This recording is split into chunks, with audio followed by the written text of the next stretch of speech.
His name is Joseph Stevens. He's a kindly man with an engaging smile.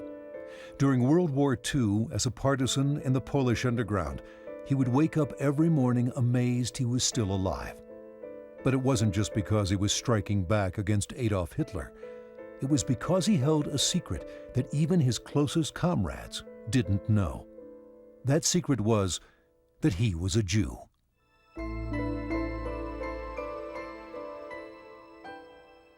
There was a time in my life when upon waking in the morning, I considered it a blessing that I could greet someone with good morning, in that I would be able to spend another day or part of it on this tragic earth, going to sleep, depending on the circumstances, in the evening, late at night, or early in the morning. I always felt that this was my last day. Waking in the morning, I was always surprised that I was still alive. Every day was to me the most precious gift I received. One thing I was sure of was that I would not come out from the war alive. Therefore, good morning.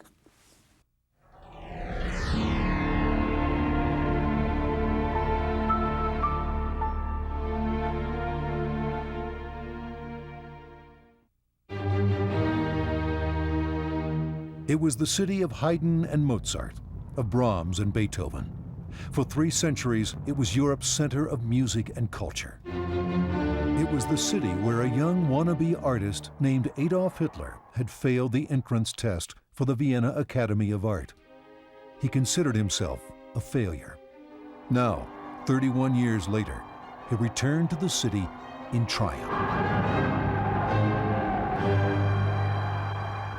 In the crowd that day was a 19-year-old Polish Jew named Józef Szynski. Saturday, March 12, 1938 is a date I will never forget. I was an Auslander or foreigner studying at the Federal Graphic Institute in Vienna. All the schools and offices were closed. Radios and loudspeakers blasted out martial music and Nazi speeches.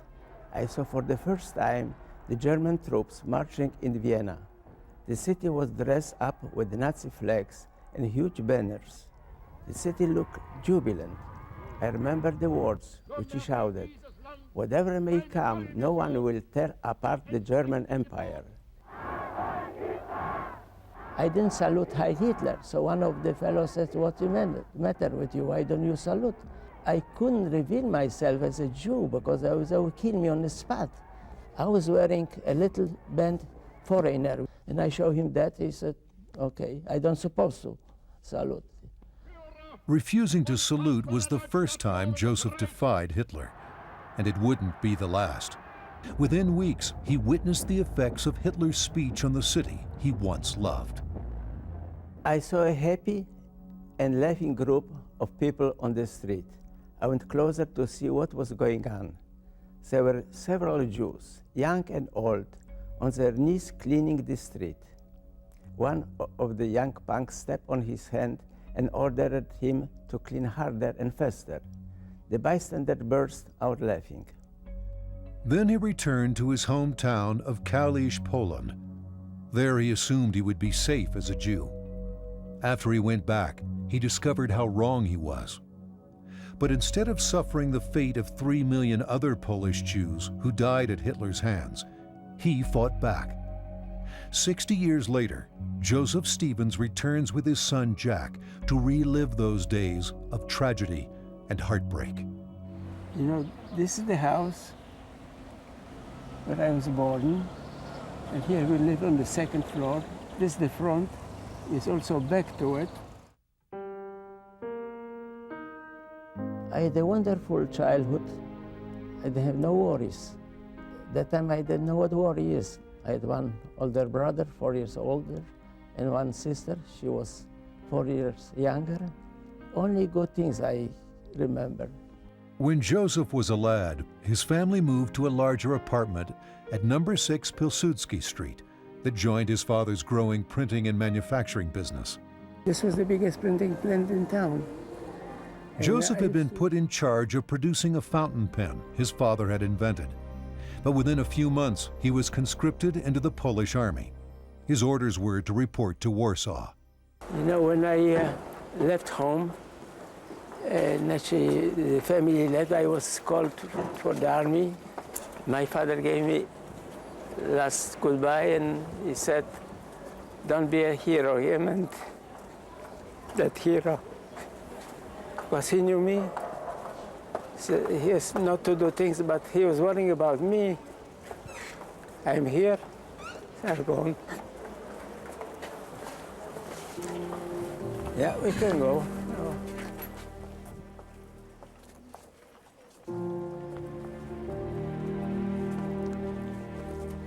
I still remember his last parting words.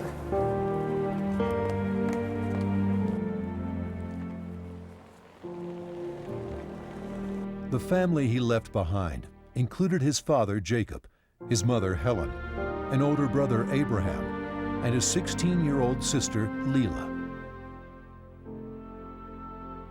At the time, Joseph didn't realize he would never see any of them again.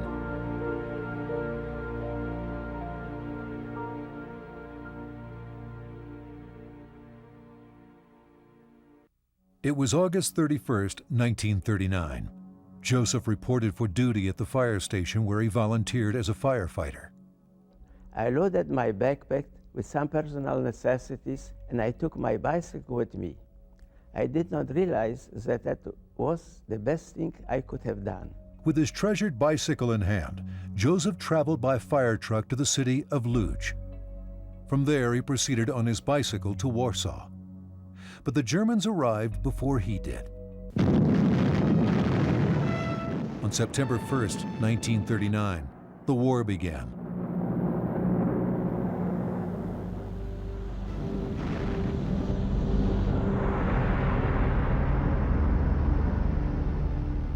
Now, as a Polish Jew who knew what Hitler was up to, he had but one mission: to survive the war. No one, absolutely no one, could discover his secret. He refused to wear the Jewish star.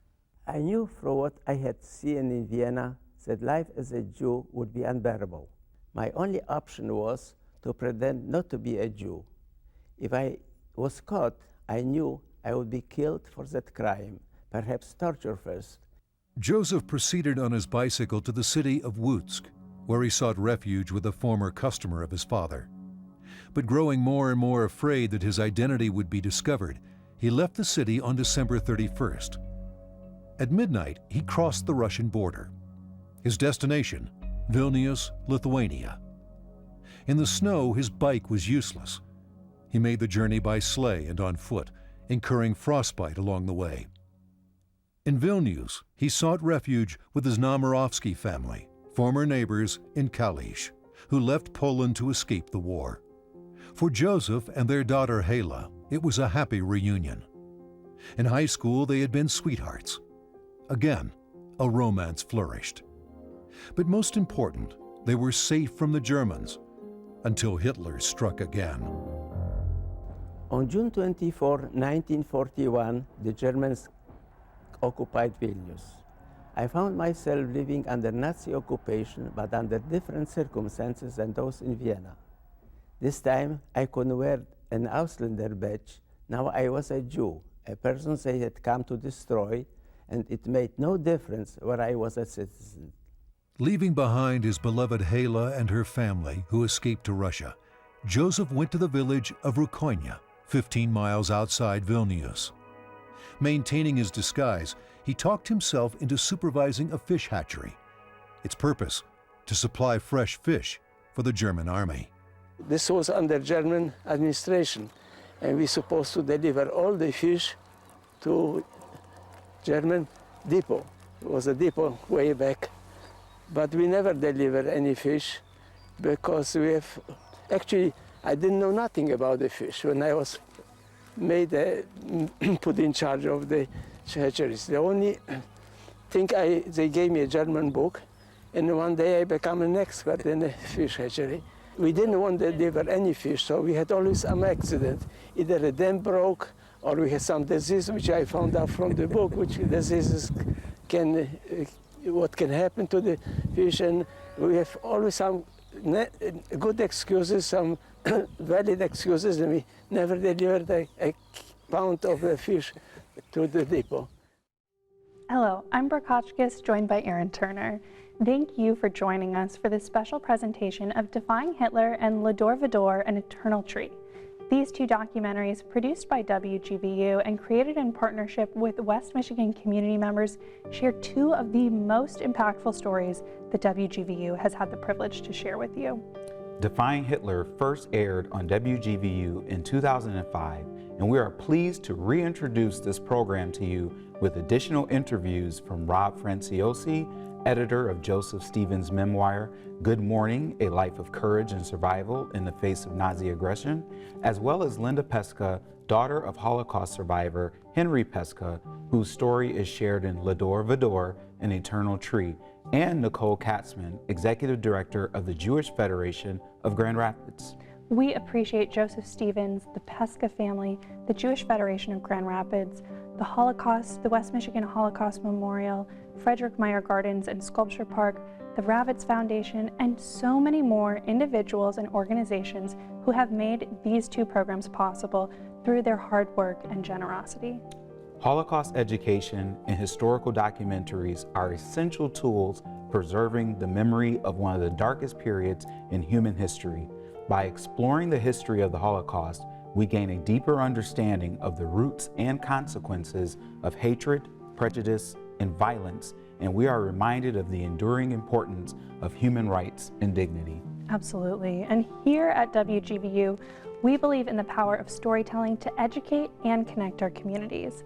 That's why it is so important to create local documentaries that center the lived experiences of local Holocaust survivors who found their homes in West Michigan.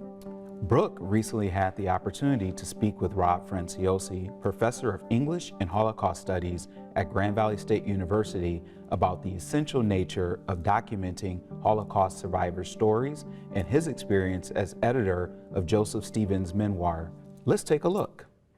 Just speaking about the importance of preserving those firsthand life stories, as we saw here with Defying Hitler, telling Joseph Stevens' story, as well as Surviving Auschwitz, Children of the Shoah, in which Tova Friedman is able to tell her story, as well as Frieda Tannenbaum, and being able to tell those life stories from a first-person way. And I was hoping you might share a little bit about that. I thought a lot about that, and the issue regarding the teaching and the study of the Holocaust that always comes up again and again and again is memory. And memory is a really important component of a lot of different faith traditions, but it's especially important in Judaism. But it's especially important, I'd say, because of this particular history. The Nazis were not content with just murdering and stealing from their victims. They tried to erase memory of them. I just spent a couple of months in Europe working on a research project. We visited a number of cemeteries in Poland and in Germany. And there's something about a devastated cemetery that really gives one pause, because what is that about? To not just murder victims, but to try to erase their history by destroying their synagogues, but destroying cemeteries. I mean, think about that. It's really a shocking gesture, and it's about creating a sense of forgetfulness, like these people never existed. And had they won the war, we would not be talking about them in the same way. And so almost from the start, the concern within what we'll call the survivor community has been to foster a sense of memory, to get stories down, to let the Holocaust be the story of the victims, not the story of the murderers. That, I think, is a really important turn.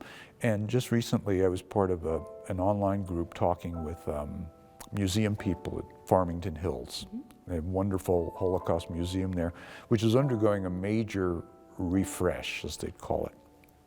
And they are centering the victims and the survivors much, much more than the perpetrators. For the longest time, the Holocaust was about what the Nazis did. Now I think it has, over the years, through various initiatives like what WGVU has done, books like Joseph Stevens's memoir, the survivors of the Shoah Foundation out of USC with all of the video testimonies, the turn has been toward centering both the experiences of the victims and, more importantly, what was lost, the worlds that they came from, and then also the way so many of them managed to remake and rebuild new lives afterward. So it's a turn that's happened, I'd say, in my years as a student of this material, that at some point the survivors became much more prominent, and I think that's right, and that's why there's been such urgency to get their stories down, because it is their story, not ours or history's. It's, you know, and while they've been around, I think the urgency has been really powerful, and increasing as they get older and are passing from the scene. By learning from the stories of survivors from our own West Michigan community, we can deepen our understanding of the impact of the Holocaust on individual lives and on our collective history. These personal accounts bring history to life in a way that creates a more powerful, moving, and memorable learning experience. And furthermore, by documenting these stories, we can ensure that the experiences of local Holocaust survivors are preserved for future generations. As survivors have aged and passed away, documenting their stories was urgent and essential. At WGVU, we are committed to producing high-quality, locally focused documentaries, including these programs that shed light on the experiences of Holocaust survivors in our own communities. We believe that these stories have the power to inform and unite us. We are proud to share them with you, our viewers. You can show your support with a gift in support of the local documentaries here on WGVU at wgvu.org/donate, or by scanning the QR code below or calling the number on your screen. Now, before we get back to the program, let's take a look at a few other programs on the Holocaust that you can stream anytime with the PBS app and the WGVU Passport member benefit. We wanted to honor Holocaust survivors artistically through songs. They came together to tell survivors' stories through music. Music was very important in my life. I don't think I would have survived if I didn't have music. The result was a concert of healing and celebration. Music is what really tells the heart part of the story. We remember songs of survivors.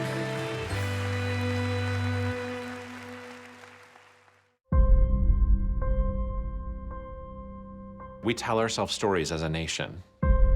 One of the stories we tell ourselves is that we're a land of immigrants. But in moments of crisis, it becomes very hard for us to live up to those stories. The Holocaust was beyond belief. People just disappeared. The primary goal was to get to the United States. But the golden door was not wide open. We're challenged as Americans to think about what we would have done, what we could have done, what we should have done. In our better moments, we are very good people, but that's not all there is to this story.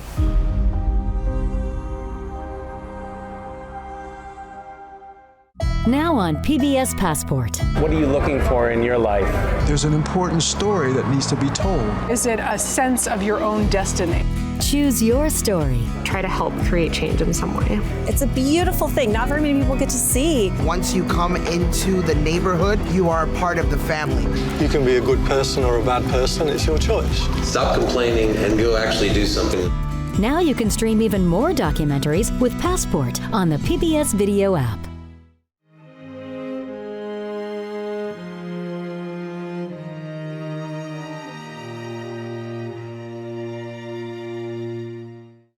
Neither Joseph's resourcefulness nor his disguise stopped at the fish hatchery. At the local Catholic church, he taught catechism to the children and befriended the priest. He even managed to persuade the Germans to return ownership of the church, which had been nationalized by Russians, to the local parish. Talking his way past an armed guard at the German administration building in Vilnius, Joseph confronted the Nazi officer in charge.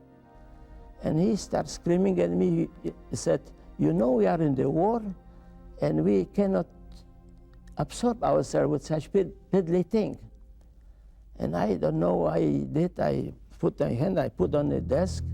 The moment I put the hand on his desk, he turned red, so I was afraid they will shoot me on the spot. I didn't let him to do nothing, and I said, immediately I said, "I cannot go back to the parish," and I said, told them what you said. They will call me a communist, they will call you a communist. I cannot go back. And he started thinking, he said, "What do you want?" I told him, paper, document, something that, or to authorities, he should send me to authorities which they can do it. So he went to the corner, and the corner was a secretary, German blonde, good looking, and dictated her some, and after a while she brought to him and he read to me. He said, "Is that what you wanted?" I said, "Yes." So he took a big stamp with swastika, put stamp, signed it, gave it to me and said, "I don't want to see you anymore here." So I said, "Thank you, you will not see me anymore." I saluted and went through the door. It's so easy, and I never expected that anything like this would happen. And he wasn't authorized to do any papers like that. I wasn't authorized to ask for it. So we went back to the parish. At the Mass the following Sunday, the priest expressed his gratitude for what Joseph had done. I said, "We have a newcomer in the parish here who did more to the parish, for the parish, that all of you sinners," he put like this and pointed to me in all the heads. Then backwards. After the service, everybody approached me, everybody was inviting me to the house. I was like a saint in the village. I was a lawyer for him, engineer, whatever. Somebody wants something, they've been coming to me. But the village saint was about to play another role, this one far more dangerous. So one day I was working in the field, and a fellow asked for me by name. The first thing to my mind came that he knows that I am a Jew, and he wants to blackmail me, because this was the normal way. But he came to me and asked me if this is my name. Yes, yes. And he said, "I would like to talk to you." So I said, "Okay, we can talk now." He said, "No, we have to go inside the house." So I said, "I don't have any secrets. Do you have?" But he said, "No, let's go into the house." Introduced himself as an officer of Polish army. And I said, "Do you have any credentials? I don't know who you are. Maybe you are a German spy." So he said, "Yes, my credentials are." And he took out the revolver from his back pocket and said, "Those are my credentials." And I said, "If you have a gun," "I don't have a gun, so whatever you say, I have to say it." And he said, "I came here to induct you in the Polish National Army." And he took out the crucifix from the wall, put on the table, put the gun on the table, and took my oath. And w imię Ojca i Syna i Ducha Świętego, this is the prayer. And if I would reveal any secrets, I would be shot without court-martial, and so on and so on. And this way I was inducted. My first order was to choose two people I could trust completely, induct them the same way I had been. No one could know about my connection with the underground except the two people I chose. For that assignment, Joseph picked his closest companions, two brothers with whom he shared his living quarters. Their names, Janek and Tolek Jankowski. They too had come from Vilnius to work on the farm. Their father, before his death at the hands of the Bolsheviks, had been an active anti-Semite, a fact in which his sons took pride. Although the three men worked closely together as operatives in the Polish underground to disrupt and destroy the German convoys headed for the Eastern Front, the two brothers never suspected Joseph of being a Jew. In 1944 we parted, and since then they have no contact. I didn't know if he's alive, and he didn't know if I am alive. Now we're going to see him. Stanislav Jankowski, Tolek, the sole surviving brother, and Joseph Stevens, the Jew who fought beside him in the Polish underground, are reunited at Tolek's home.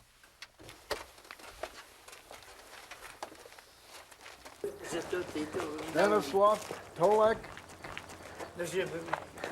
Joseph. Cię też nie poznał. Na ulicy mnie poznał. Albo zdjęć twoich nie miał. Nie poznał by za cholerę. Ja bym ciebie też nie poznał. Nie. Zupełnie się zmieniłeś.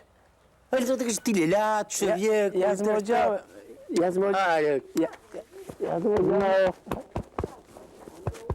It's their first reunion since the war, and their first since Tolek's discovery that Joseph, the man who saved his life, is a Jew.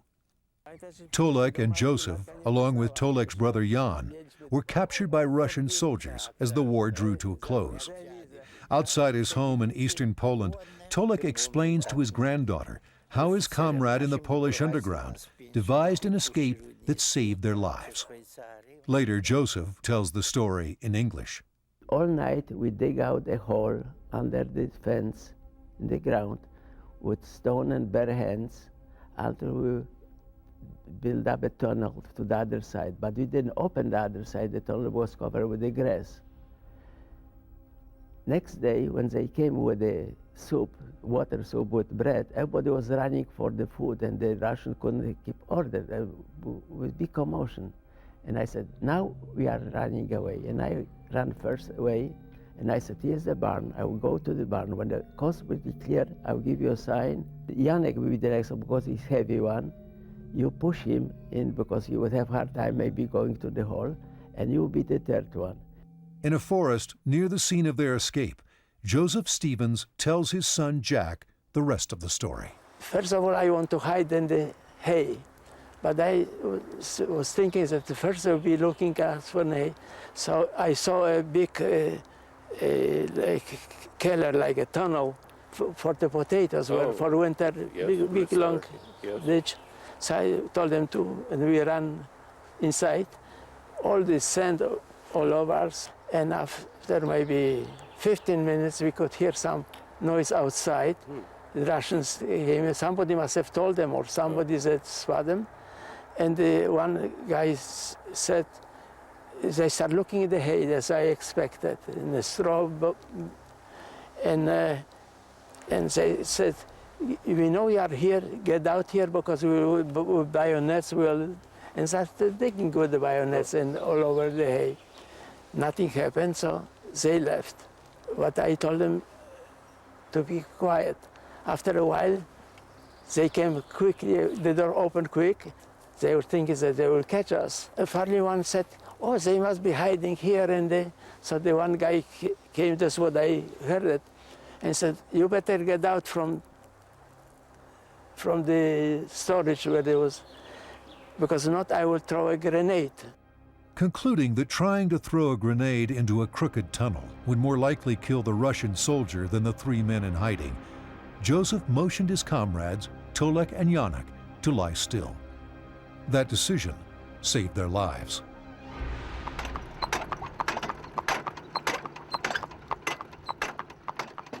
During the war, Joseph displayed another incredible act of bravery, volunteering to deliver hay from the fish farm to the Jewish ghetto in Vilnius.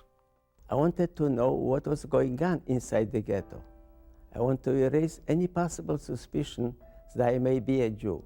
After all, Jews were trying to escape from the ghetto, not trying to get in.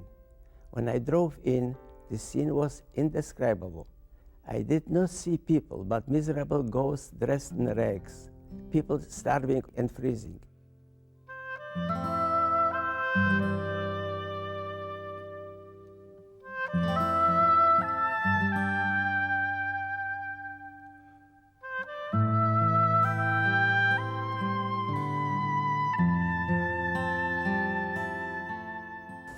Kids laying on the sidewalk frozen, and People didn't walk. They been like beggars, just dragging.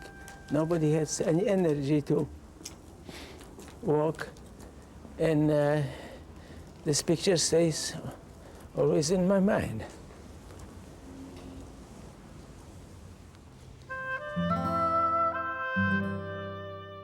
After the so-called liberation of Vilnius by the Russian army, Joseph decided it was safe to return Tolek and his brother to their home off the bank of the Vilnia River.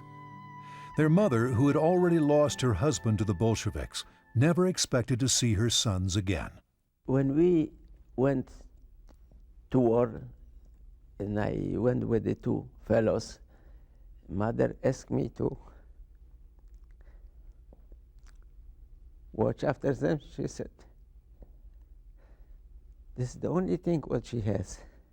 At the site of Tolek's boyhood home, Joseph Stevens tells his son Jack the rest of the story about the brothers' return home.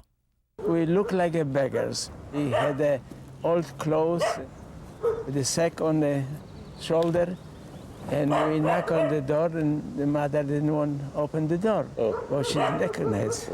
And finally, Janek, the older one, tell mother or mom, she said, and she recognized us in the voice and let us in. But I remember the mother was full of tears.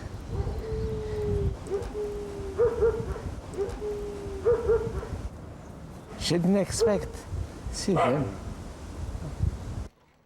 But for Joseph himself, returning to Kalisz, Poland after the war was a different story.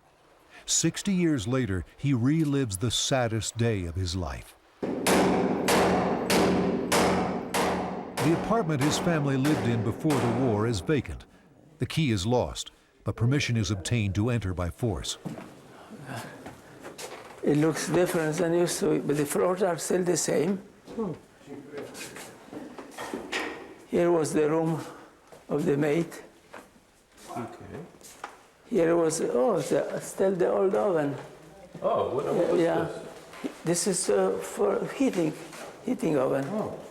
And here was the room from my brother and I used to live here. When I first came after the war, I expected that maybe some parents or sister, brother, somebody will come back. So I ring the bell, and a fellow, a drunk, opened the door, and I introduced myself. I used to live here before, and I wondered if somebody is back. So he said, all you people are supposed to be burned while you are here, and slammed the door in front of me. I still can hear the sound of the boom. Yeah. Thank you very much.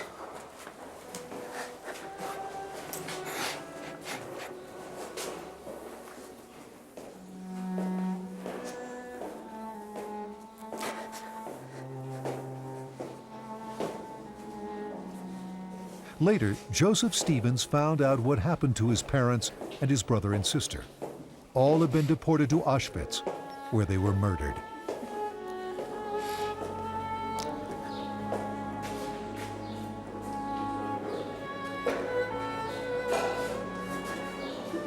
This wall wasn't here, it was at the white entrance, white hall, but they enlarged the store and they took the space from here.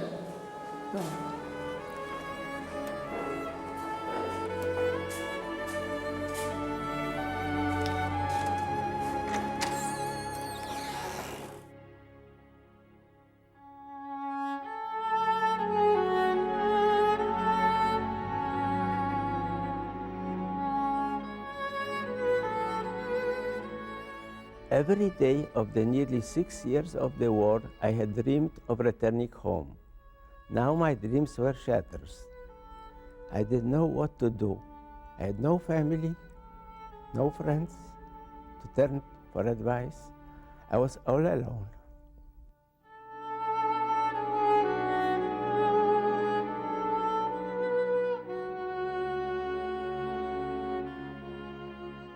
I can hear the boom of the door.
Joseph Stevens' story is truly a testament to his courage, resilience, and tenacity in the face of unimaginable adversity.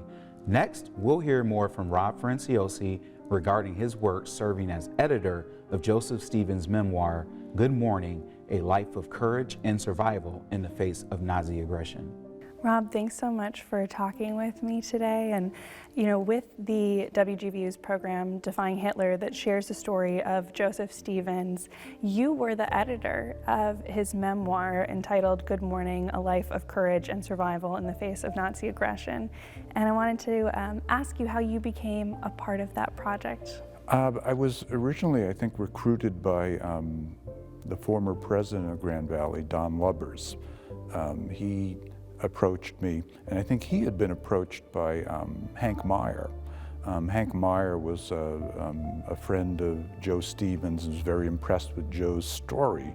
And when he heard that Joe was actually putting words to paper, he thought Grand Valley should be involved. And Don Lubbers said, "We're going to publish this."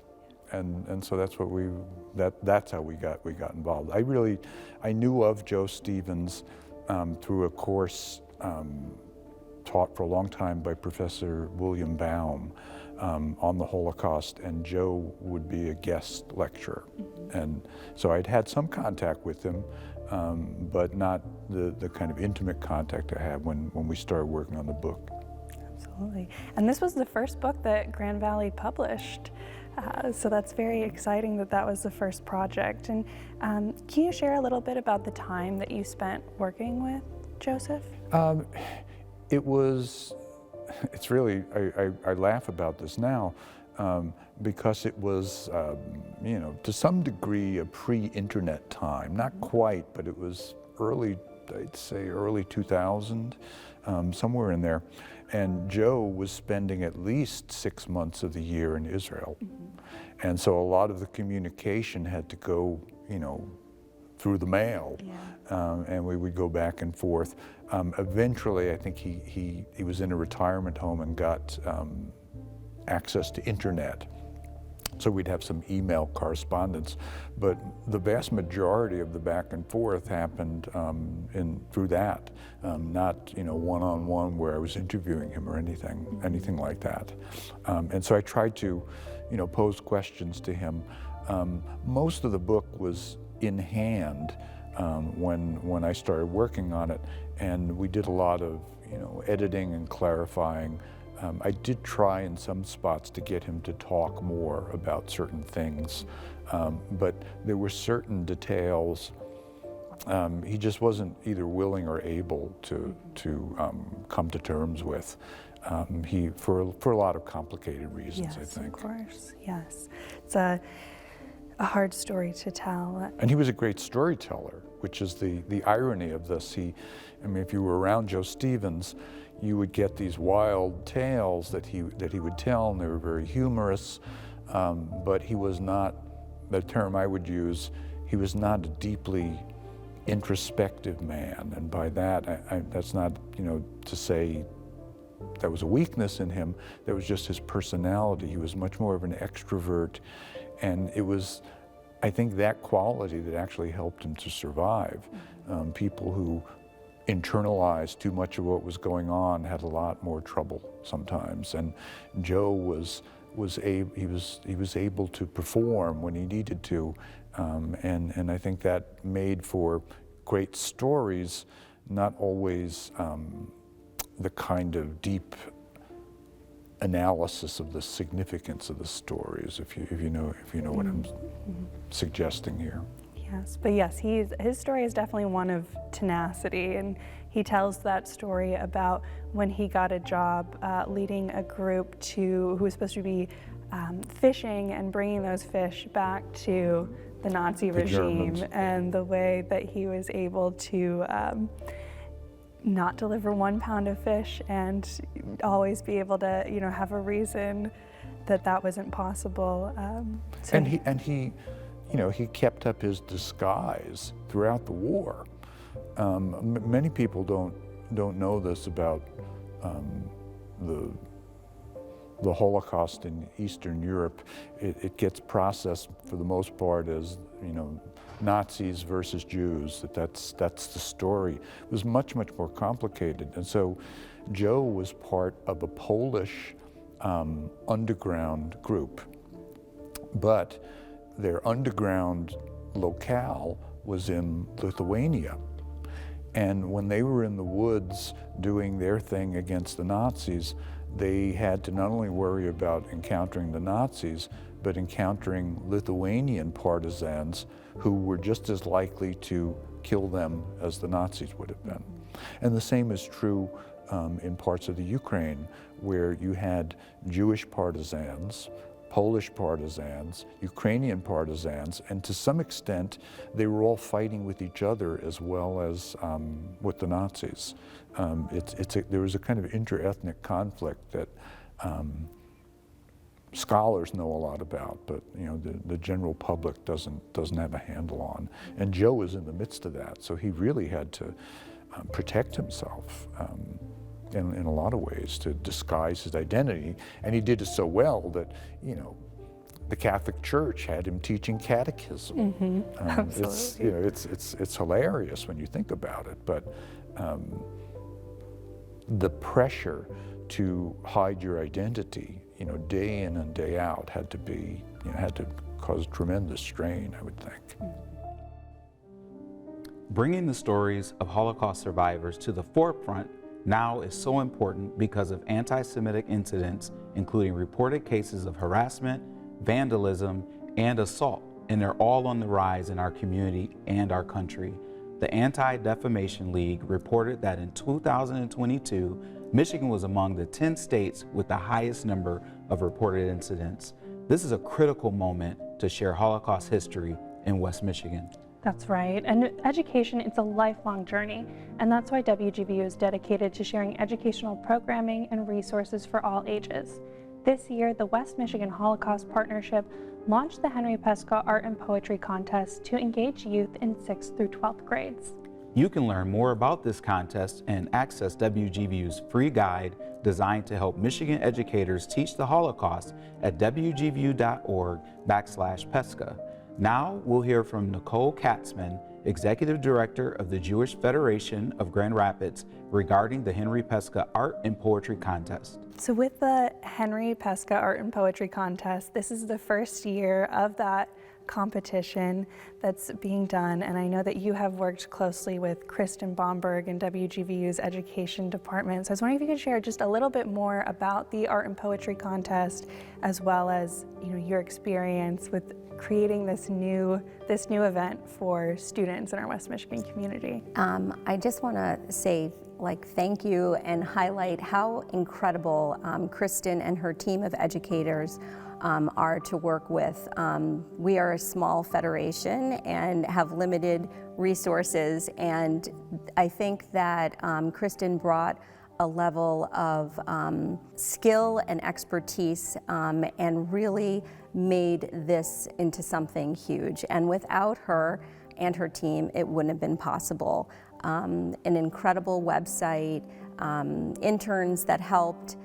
So we're really fortunate to have this relationship. And again, so grateful that this was able to happen. Yeah, and incredible that in the first year, 80 students have entered pieces of artwork or poetry, and we're excited to have that continue, that partnership, and continue that youth engagement work in the future. And we hope that this will be an annual contest and that this relationship between the Federation and PBS will continue to grow for years to come.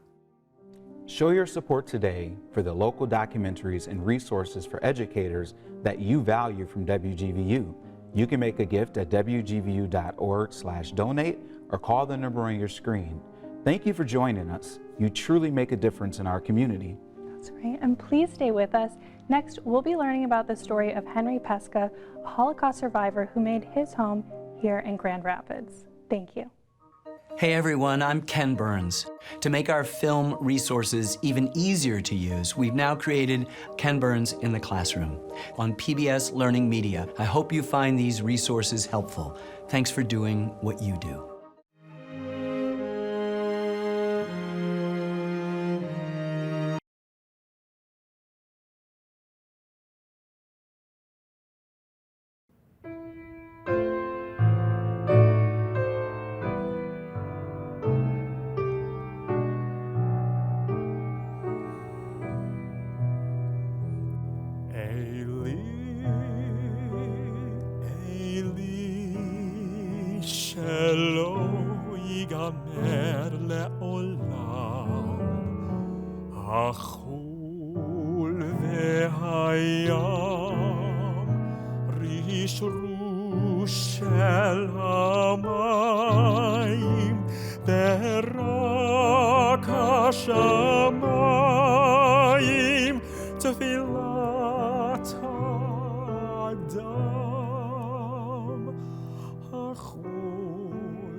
Hate is not okay.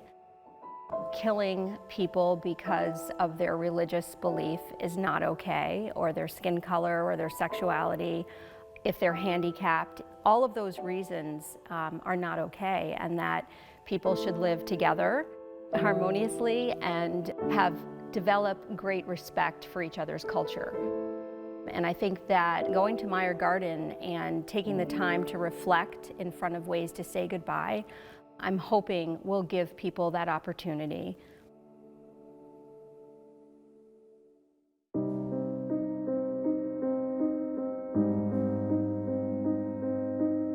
Six million Jews perished in the Holocaust. In addition to 6 million Jews, if you had a developmental disability, if you identified as gay, if you had anything that the Germans didn't think was a way that you fit in, if you were not Aryan, you would be killed. You know, when you think of 6 million of anything, truly mind-boggling that so many people died.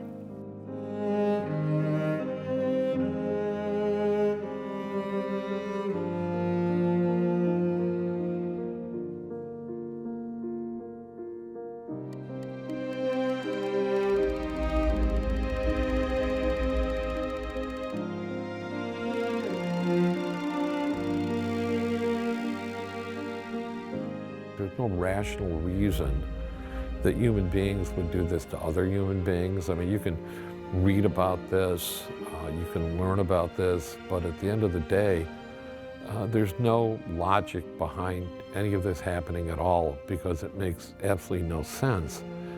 But probably the worst part of it is the level of depravity that human beings are capable of, and that we not forget that.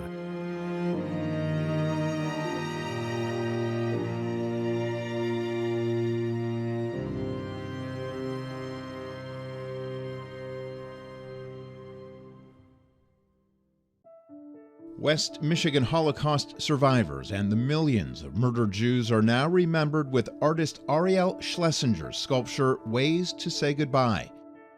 The 20-foot-tall cast aluminum tree with shards of glass embedded among its cut-back branches is the area's first public Holocaust memorial.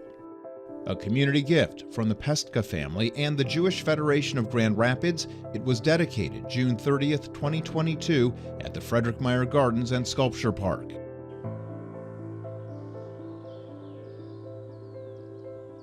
It's actually really quite surreal. There's a sense of relief, a sense of peace, a sense of truth, and a strong sense of fulfillment. Hopefully, and I will believe this because I have no reason not to, will bring a greater sense of peace and understanding of not only the Holocaust, but also about how we are as people in treating other human beings. Now Grand Rapids, I feel, has a place to bridge the Holocaust. It has a landmark. We made some phone calls, and when we eventually met with David Hooker at Meyer Gardens, David explained that if there were to be a sculpture, that over 750,000 people would be able to see the sculpture every year. You know, we all were like, wow, this would be an incredible opportunity to educate and bring awareness to the Holocaust, to anti-Semitism, and hopefully in the future implement curriculum throughout schools to teach about this.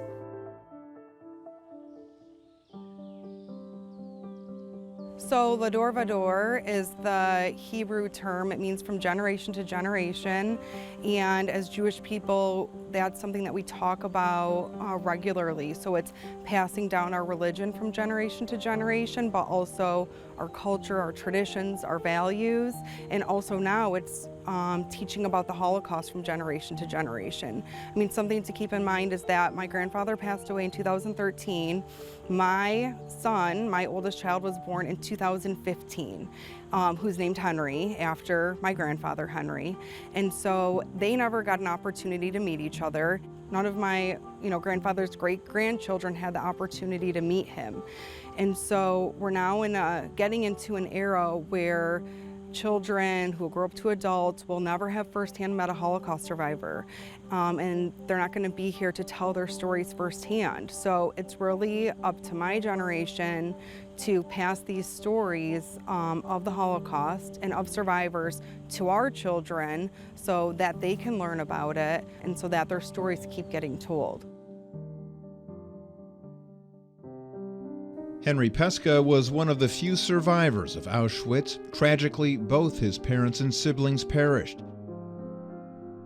He was born on July 29, 1919 in Chocanow, Poland. He lived with his two sisters and a brother. His father, a builder and developer, and his mother, who owned a business selling oil for lighting home lamps. Henry was attending a business college when the Nazis invaded Poland in September 1939. I said, no, I got my friends here, and I didn't understand, what's going to happen. So my dad says, okay, if you're not going, I'm going to stay here. So actually my dad was an American citizen, and they didn't give a damn, They took him, killed him too.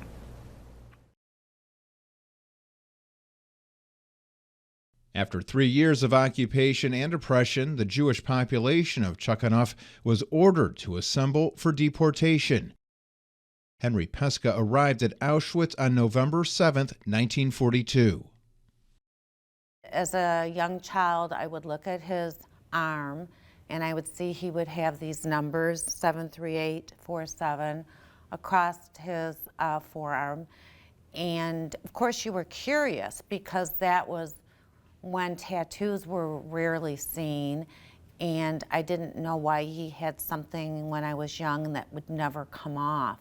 My first memory of asking about it was met with frustration from my mother, and it was like, that's off limits. And I was probably 4 or 5 years old. He would not discuss it directly, but he had some sort of indirect ways of dealing with it. I remember when, I'm trying to think when the movie Judgment at Nuremberg came out, I think it was 1960 or 1961. He took me on a Sunday afternoon to see that movie. And I didn't really fully, I mean, I sort of comprehended what it was about.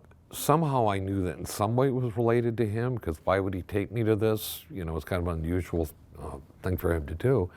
So I guess he wanted me to know about this, but he didn't want to tell me about it.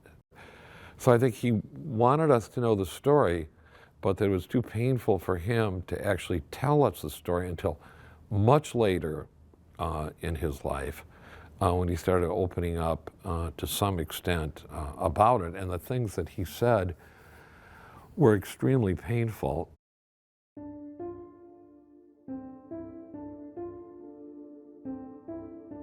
So it's a fruit tree because fruit trees are very important for us, but also in the history of Judaism. And I thought it was a nice gesture that not only the tree, the sculpture gives us ideas, it gives us fruits. At Frankfurt, Germany's Jewish Museum, Schlesinger's 2019 sculpture Untitled incorporates 2 cast aluminum fig trees. I also sculpted it after I took the cast of those 2 trees. So it's really just like we say, like it's a clay in the hand of the artist. I really shaped it in the best way that I felt will suit the idea of this tragic, of something alive that is struggling, something that is dead that is still standing. So June 30th, 2022 was the ribbon cutting ceremony for Ways to Say Goodbye at the Frederick Meyer Gardens, and our brand new website went live that night. Within moments, we had at least 10,000 hits to try to take the website down.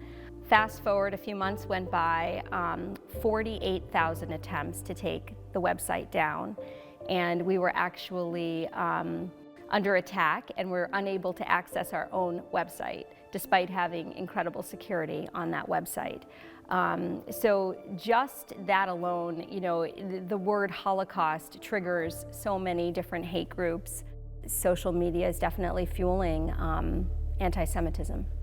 You know, we worked so hard on this website and making sure that we had the chronology, the lives of Holocaust survivors that settled in Grand Rapids. So it was an attack on our Jewish community here. It's a lesson about dehumanization. You know, if you look at, Julius Streicher was the editor of Der Stürmer, which was an anti-Semitic broadsheet that was published in Germany beginning, you know, at the beginning of the Nazi rule. Jews were dehumanized. They were portrayed as rats. They were portrayed as subhuman. So if you take a group of people and you say they're not really human, and then you say they're responsible for all your problems, you know, the Jews are the cause of our misery, and you repeat this enough to people, and you control the means of communication, and that's all people hear, after a while it has an effect on people. People are much more susceptible to propaganda. It's what Goebbels called the big lie. In other words, it's more difficult to have people believe a little lie than a big lie. And if you can convince them of these kinds of things, then all kinds of atrocities can occur. And sadly, we've seen that not just with the Holocaust of the Jews, but in other kinds of situations where horrible barbarity has occurred. On November 9th and 10th, 1938, the Nazi regime attacked Jewish communities across Germany, Austria, and Sudetenland in Czechoslovakia. It was in response to the assassination of a German embassy official in Paris by a 17-year-old Polish Jew. Nazis and rioters vandalized Jewish homes, hospitals, and schools. They burned more than 1,000 synagogues. 7,500 Jewish-owned businesses were looted. The violence killed nearly 100 Jews, and 30,000 Jewish males were rounded up, arrested, and sent off to concentration camps. The 2 days of havoc wreaked in Germany known as Kristallnacht or Crystal Night, forever remembered as Night of Broken Glass. In this particular work, I was playing with shattered pieces of glass, and it was just kind of like trapping them between my fingers, almost like a game, like trying to hold as many pieces as possible. And I think that kind of shape suddenly turned itself into a tree and into broken ceiling or windows. That's how the shape came to be. On a larger scale, the ideas or these kind of subjects of trauma are always something I'm curious about. I think growing up in Israel, growing up with grandparents who went through the Holocaust, survived, and some of my family perished. Of course, I was exposed to these kind of stories and upbringing. Yeah, the element of trauma and also just more recent things that are happening all around us these days, all around the world, not only to Jewish people, of course affects me as a creator. And I think it's just natural that these kind of catastrophes come to be metaphor in my art. The sculpture Ways to Say Goodbye at Frederick Meyer Gardens and Sculpture Park brings history to life through art. It's a beautiful artwork that inspires reflection and an opportunity to learn more about the history of the Holocaust with the broken glass elements that represent Kristallnacht or Night of Broken Glass.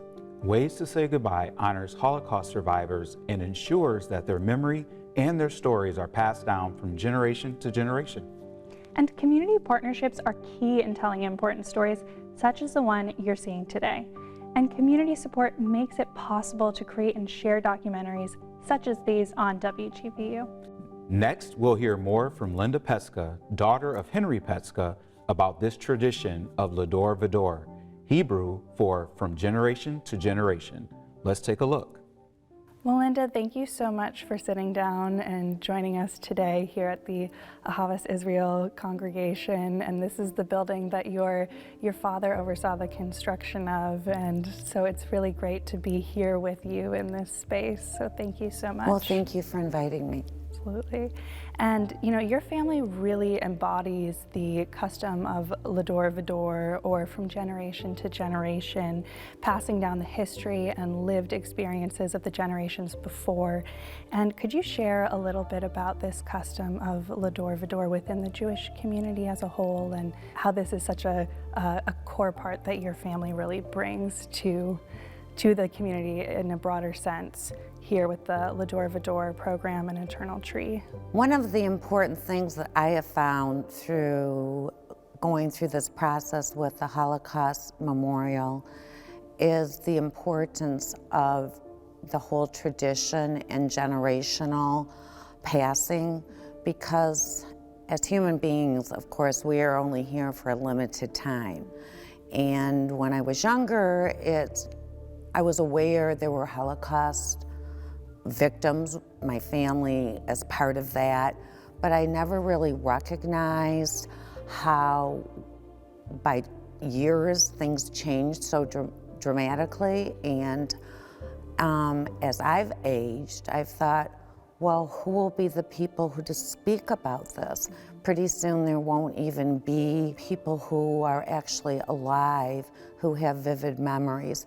And that was part of what was so important with Steven Spielberg and the Shoah Project, was to actually have tapes and interviews with survivors of the Holocaust so that there was exact and precise and actually detailed elaborations of their own personal journeys and the deaths of their families and their experiences. So, that being said, I recognize that there is a need for this being passed, and I feel like I always knew that, but it became more obvious to me or pragmatic that it needed to keep going. So, Lador Vador means from generation to generation. It's not just about what happened in the Holocaust, it's about traditions, it's about the culture. what I would say, why is that important? Because that is what's left when people pass, is passing that to somebody else. So as we continue with this, I feel that there's even a greater, at least energy on my part to ensure that as best I can. Passing down stories from generation to generation is essential to preserving history so that we can all learn from the past and prevent the atrocities like the genocide of the Holocaust from ever happening again. History programs such as the one that you're watching now are core to the mission of WGVU and PBS to educate and inform our communities. Public television serves as our nation's largest classroom, sharing history programs with depth, context, and heart to everyone in our community on a platform that's accessible to all. Next, we'll hear from Rob Franciosi, professor at Grand Valley State University, about how learning extends far beyond the classroom. And for you as a professor at Grand Valley State University, you teach courses in English as well as on the Holocaust. Can you speak a little bit to the value of being able to share these stories and share history with a even broader classroom through public television? Telling this story, having this program, Defying Hitler, on WGVU, to be able to bring it to a larger audience. Sure. Obviously, one of the benefits of something like Defying Hitler is that it can reach, thousands and thousands of people who put on their television set for 30 minutes and engage the story. So the idea of reaching beyond the classroom and beyond the people who would sit down and read a 200-page book has always been attractive to me. I think as academics, we sometimes forget that we know a lot of stuff that we assume everybody knows, but in fact, the public at large doesn't know all that we know, and they're eager to hear a lot of it. So, if I tell the story about Joe as a partisan amidst other partisans, people might come up to me after a presentation and say, I never knew that, I never heard about that. And so when I not only talk with students, but with groups beyond, I try to convey the idea that this is general knowledge that the wider public should be interested in. And obviously, engaging the wider public is built into the whole idea of public television, that this is important information for people to have access to, and it's free, as opposed to the innumerable pay for watching streaming channels. So I think the merging of what public television does and what academics should do a little more of, I think, is a great relationship. And you saw that in the Ken Burns film, The U.S. and the Holocaust. I watched it, and I knew many of the people who were interviewed in the film, the academics, like Deborah Lipstadt and other people who were featured. And I thought they're really doing a great service to talk to the public and not just to each other at conferences and in academic journals. So I see public television and WGVU in particular with these local initiatives is a great way to serve as a kind of megaphone for what gets buried sometimes, within what they call the Ivy halls. We talk about this stuff, we know it, but we forget that the public has a vested interest in knowing a lot of it too. WGVU is your home for powerful documentaries and history programs. These programs are funded through support from you, our local community. Please make a gift in support for local documentaries and history programs here on WGVU. You can do so by going online to wgvu.org/donate, scanning the QR code below, or by calling the number on your screen. You can watch all of WGVU's local documentaries and a wide selection of PBS programs anytime with the free PBS app. You can also become a member of WGVU to access even more PBS programs with the Passport member benefit. Here's some more information. This is the PBS Video app. Install it on your phone, tablet, smart TV, or other streaming device, and use it to access more of the PBS shows you love. But if you're looking for even more shows to binge like this, or early access to shows like this, then look for this icon.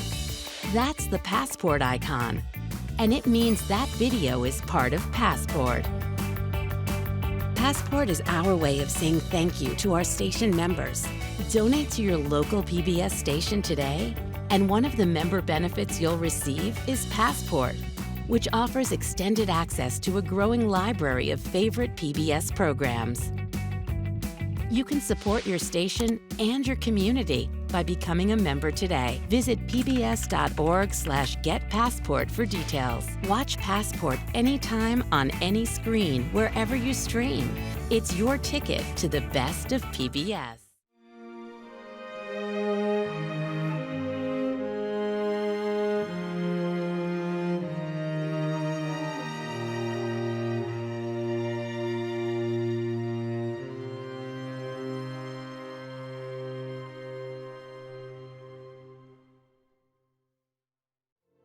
Within West Michigan, there's a 21% uptick in anti-Semitic crimes and hate crimes. So, you know, within our community, there's more and more anti-Semitism. And what is being reported to me from community members, there have been 3 different isolated incidents that have happened here in West Michigan since I've lived here that have impacted me and have, you know, made me question, are we safe? And that was one. I teach religious school, and there were swastikas on the front doors of the religious school. You know, so being greeted in the morning with a swastika is not a good thing. And years ago, when we would have a Jewish function, we didn't think about security. Now, when we have Shabbat services or a community festive event, there are, you know, armed guards. So this is the world that we live in, and you know, unfortunately, it's not getting any easier or any better for Jewish people. Oh God, my God, I pray that these things never end. The sand and the sea, the rush of the waters, the crash of the heavens, the prayer of the heart, the sand and the sea. Henry was transported and housed in numerous satellite camps. With the war's end in sight, the Nazis moved prisoners all across Europe on death marches. In September 1944, Henry and 2 friends escaped, encountering advancing Free French Army troops.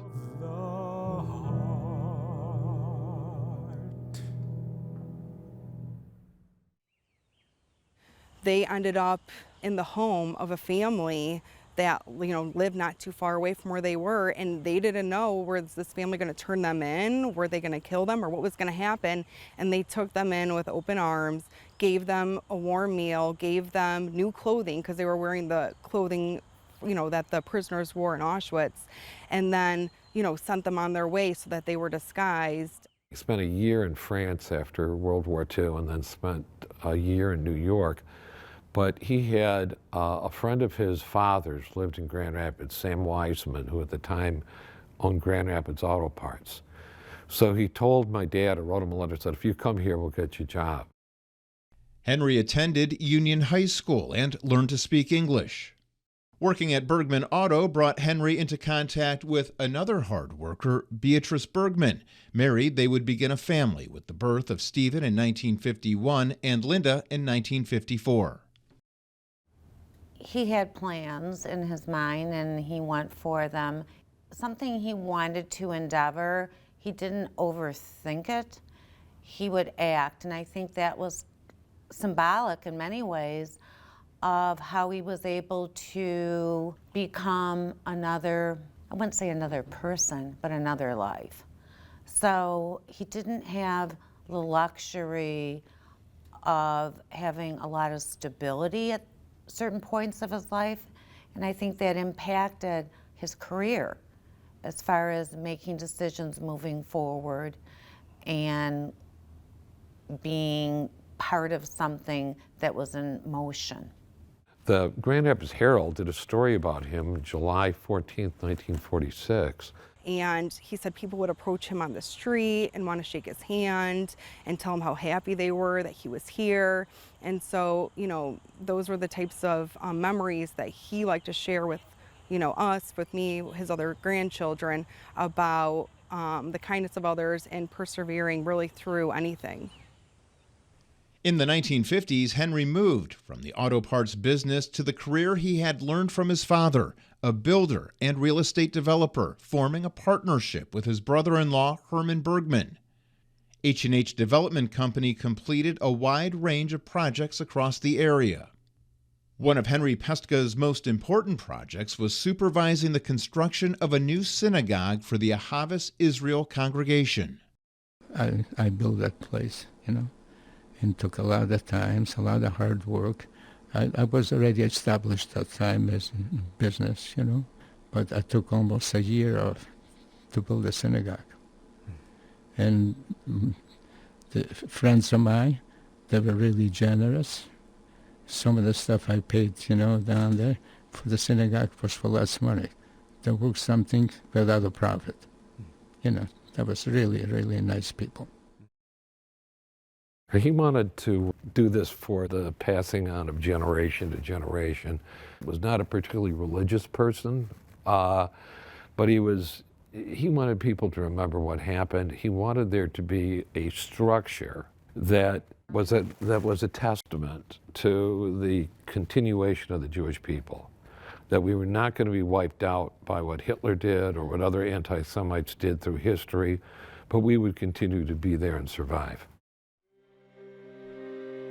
1 year after the new synagogue opened, a memorial window was installed in the foyer outside the sanctuary. 7 local Holocaust survivors gathered for the dedication on April 26, 1971. It is a Holocaust memorial, but that was simply for the Jewish people, and it wasn't seen by a broader, larger audience. So Linda and I were thinking about something that was going to be appreciated by all communities, not just the Jewish community. And I think everyone kind of knows in this area that Meyer Gardens is one of the crown jewels of Grand Rapids. And so we know that it's going to be cared for here. We know that it will be respected here. We don't have to worry about vandalism or being desecrated in some way.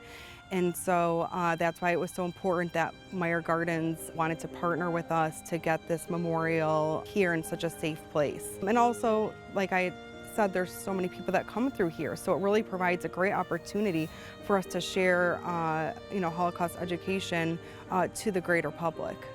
And it is our hope that 6 hours of Holocaust education will be taught in grades 6 through 12, and that students will really understand what this is about and take it seriously. So it's extremely important. Without educating young people about the horrors of genocide and war, these kinds of things will happen again in the future. Educational programs like we recently had the U.S. and Holocaust program featuring Ken Burns' film is a great opportunity for people to educate themselves through text and images of the horrors that happened during war. Being an educator myself, sitting down with students, with adults, and discussing the history of the war, what led to World War II, why the Jews were persecuted, is so important in developing that understanding in a young person or an older person. In the late 1990s, Henry was honored by the United States Senate and Michigan lawmakers. Well, I'll never forget. It was very moving, I think, for him and, for all of us, as he was introduced on the floor of the House, and he had a standing ovation. It was, I think, for him, a very moving moment. In 2009, Pestka sat with Arizona artist Robert Sutz, creating a life mask honoring survivors and preserving history.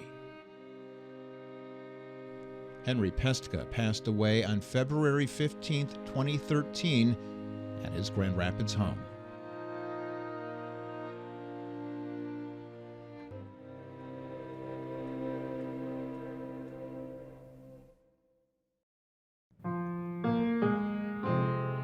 I think we all have some commonness about being better human beings and understanding why people may have different customs or may have different histories.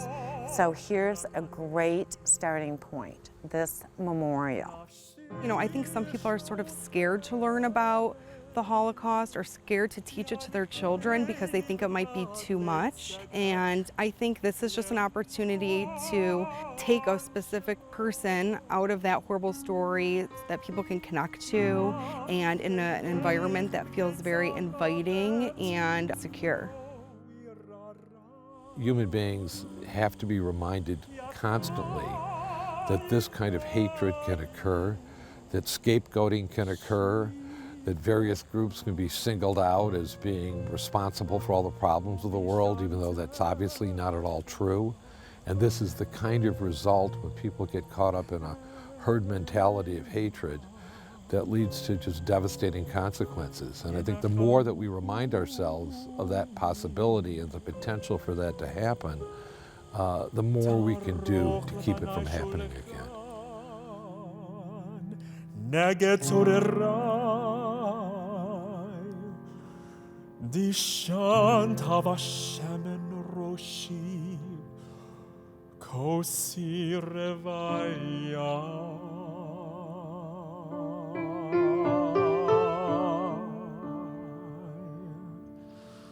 Ach tov chesed yirdeforni kol yemei chayai